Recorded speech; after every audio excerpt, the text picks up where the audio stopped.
पतिं सुरगुरुं वन्दे जगत्कारणं वन्दे पन्नगभूषणं मृगधरं वन्दे पशूनां पतिं वन्दे सूर्यशशाङ्कवलिनयनं वन्दे मुकुन्दप्रियं वन्दे भक्तजनाश्रयं च वरदं वन्दे शिवं शङ्करम् ॐ मृत्युञ्जयाय रुद्राय नीलकण्ठाय शम्भवे अमृतेशाय शर्वाय महादेवाय ते नमः।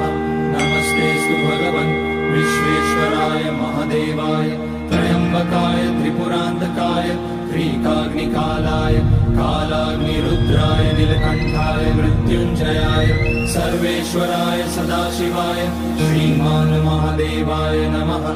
ॐ नमः शम्भवाय च मयोपवाय च नमः शङ्कराय च मयस्कराय च